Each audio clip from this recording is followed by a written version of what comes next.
Hello बच्चों, welcome to this unique series of NCERT lines, जहां पर हम आपकी एनसीईआरटी से वो इंपॉर्टेंट पैराग्राफ और वो इंपॉर्टेंट लाइंस निकाल करके उसका डिस्कशन करेंगे जहां से मैक्सिमम क्वेश्चन पूछे जाते हैं।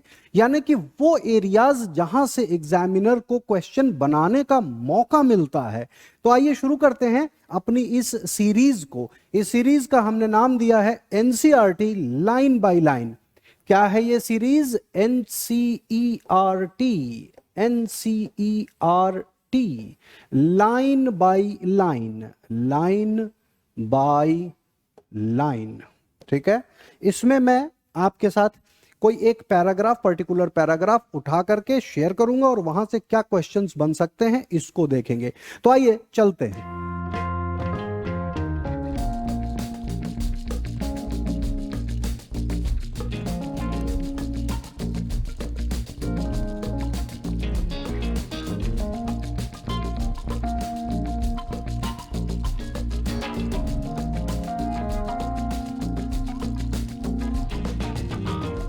तो बच्चों, काफी मेहनत लग गई हमें लिखने में, लेकिन कोई बात नहीं, इसको समझना बहुत जरूरी है। यहां पर हम डिस्कशन करने जा रहे हैं द लिविंग वर्ल्ड, पहले चैप्टर के 1.3। आप एनसीईआरटी के साथ कंपेयर कर लीजिए। 1.3 सब यूनिट में टैक्सोनॉमिक कैटेगरीज का पहला पैराग्राफ बड़ा इंपॉर्टेंट है ये। और यहां पर दो एक कंफ्यूजिंग चीजें हैं, उनको भी क्लियर कर देता हूं और क्वेश्चंस के बनने की संभावना पूरी की पूरी है यहां से। Classification is not a single step process but involves hierarchy of steps in which each step represent a rank or category। कहने का मतलब है कि पहली लाइन कह रही है कि क्लासिफिकेशन करना एक सिंगल स्टेप प्रोसेस नहीं है, इसमें कई स्टेप्स हैं, मतलब कई सीढ़ियां हैं। तो देखते हैं कौन कौन सी सीढ़ियां होती हैं, हायरार्की ऑफ स्टेप्स में कौन कौन सी सीढ़ियां आती हैं। तो हम सबसे पहले एक सीढ़ी को ले लेते हैं और इस सीढ़ी का नाम है किंगडम।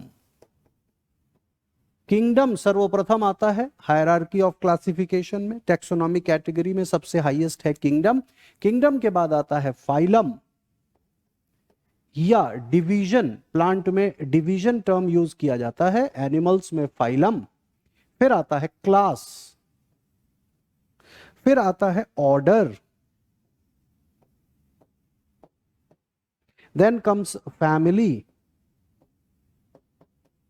फिर आता है जीनस और सबसे निचले पायदान पर आता है स्पीशीज। ये तो आप जानते हैं, इसके बारे में तो आपने कई बार पढ़ा। आप कहेंगे सर इसमें अनोखी क्या बात बता रहे हो आप? ध्यान दीजिए, यही बात कही जा रही। Classification is not a single step process but involves hierarchy of steps in which each step represent a rank और कैटेगरी।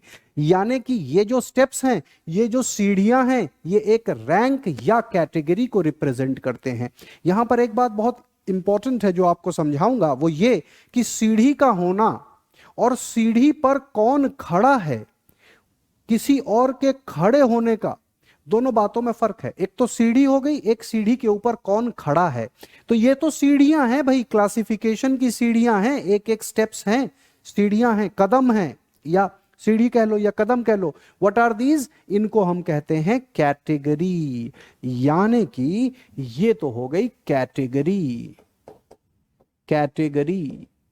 और रैंक, इसको हम रैंक भी कह सकते हैं। अब आगे समझते हैं इस बात को। Since the category is a part of overall taxonomic arrangement, it is called taxonomic category. चूंकि ये कैटेगरी टैक्सोनॉमी के पार्ट का ही, टैक्सोनॉमी को एक्सप्लेन करने का ही पार्ट है, ओवरऑल टैक्सोनॉमिक अरेंजमेंट का हिस्सा है, इस कैटेगरी को हम टैक्सोनॉमिक कैटेगरी कह सकते हैं। जी बिल्कुल, चलो इसको हम टैक्सोनॉमिक कैटेगरी कह देते हैं, टैक्सोनॉमिक कैटेगरी या रैंक कह सकते हैं, लेकिन इसको ज्यादातर टैक्सोनॉमिक कैटेगरी ही कहा जाता है। रैंक भी कह सकते हैं, कोई दिक्कत की बात नहीं है, ठीक है ना। And all categories together constitute taxonomic hierarchy, और इसी अरेंजमेंट को टैक्सोनॉमिक हायरार्की कह देते हैं। तो आप ये समझ गए ये क्या है, दिस इज टैक्सोनॉमिक हायरार्की। लेकिन बच्चे बात अभी खत्म नहीं हुई है, अभी तो हमें टैक्सोनॉमिक कैटेगरी और टैक्सोनॉमिक हायरार्की के बारे में पता चला है, लेकिन टैक्सॉन के बारे में भी नहीं पता चला, ठीक है ना। So each category referred to as a unit of classification, यहां पर हर एक कैटेगरी क्लासिफिकेशन का यूनिट है, and it represents a rank and is commonly termed as taxon.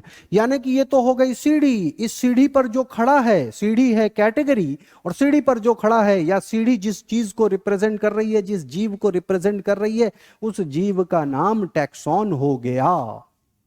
समझे?